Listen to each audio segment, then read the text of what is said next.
Immoon kiyya na jala xalafamuun oolu jedheen shakkaa jira karaa kamiiniin ofirraa beekuu danda'a xalafamuu fi xalafamuu dhaba kan jettee na gaafatte politikoo ammasiif deebisuu dhufeen jira jechuudha.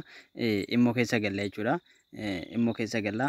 Egaa immoo keessa galle booda mallattoo piroofaayilii keenyaa yeroo tokkoof gadi qabne egaa gadi qabne booda akkatti nu dhufe jechuudha. Siitingii kanarratti yeroo tokkoof gadi qabne jechuudha. Egaa gadi qabne booda akkatti nu dhufe jechuudha. Egaa akkatti nu dhufe booda manaaj diivaayisii isheetti kana yeroo tokkoof gadi qabne jechuudha.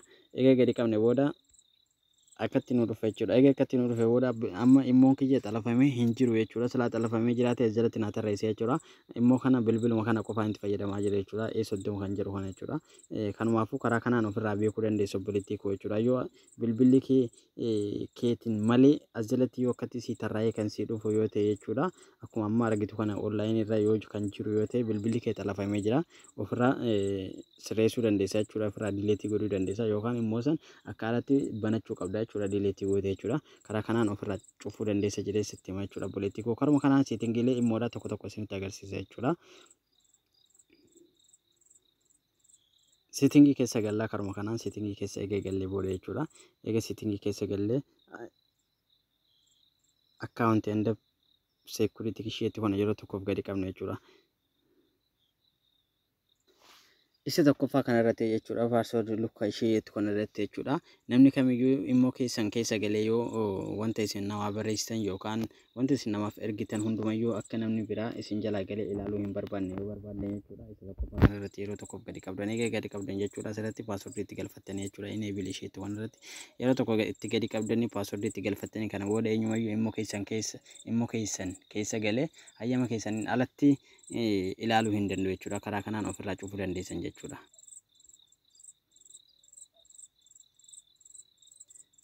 Kan biraa siitingiin isinitti agarsiisu jechuudha. Duubatti deebine egaa duubatti deebine booda jechuudha.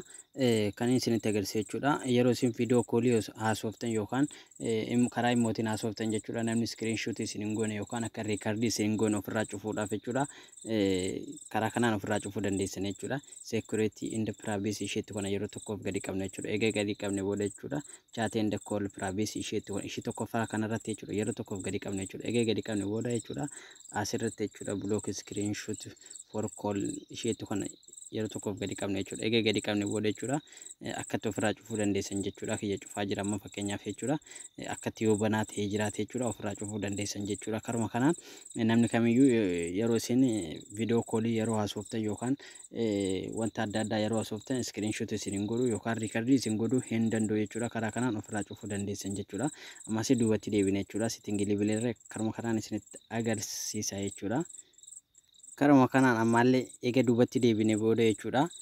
Ammallee karuma isuma kana gadi qabna jechuudha. Seekuriitii inda piraayivesii isheetti kana gadi qabna jechuudha. Maaliif kan isinitti agarsiisu kun maali? Piroofaayilii keessan namni iskiriinshuutii akka hin goone yookaan piroofaayilii keessan namni ilaaluu akka hin dandeenye ofirraa godhuu dandeessan jechuudha. Karaa immootiin jechuudha. Ofirraa cufuu yoo barbaadan karaa kanaan ofirraa cufuu dandeessan jechuudha. Piroofaayilii piraayivesii isheetti kana yeroo tokkoof gadi qabna jechuudha. Egaa gadi qabne booda akkatti nu dhufe jechuudha. Piroofaayilii keessan iskiriinshuutii gochuu akka hin barbaanne namni isin jalaa jechuudha.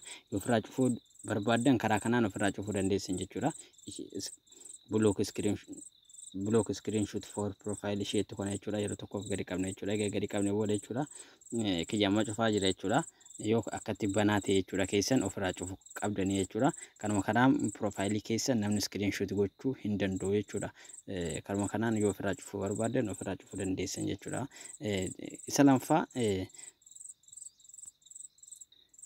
Isa lamaffaa piroofaayiliin keessan ciruma akka piroofaayiliin isin immoo irratti maxxansitan footoon keessan jechuudha. Namni gadi qabee ilaaluu akka hin dandeenye ofirraa godhuudhaaf asitti isa kanarratti gadi qabdanii jechuudha. Iddoo kanarratti jechuudha. Look piroofaayilii isheetti kana gadi qabdan eega gadi qabdan booda jechuudha. Ija cufaa jira jechuudha. Ammallee yoo akkatti banaa ta'e jechuudha keessan ofirraa cufuu dandeessan jechuudha. Karuma kanaan kiyyammaa cufaa jira jechuudha. Keessan illee yoo akkatti banaa ta'e jiraate jechuudha. Ofirraa cufuu dandeessan jechuudha. Karuma kanaan ofirraa sirreessuu dandeessan obboleewwan koo galatooma. Viidiyoo kana yoo isinitti tole like share waliif gochuu hin dagatina. Bye bye.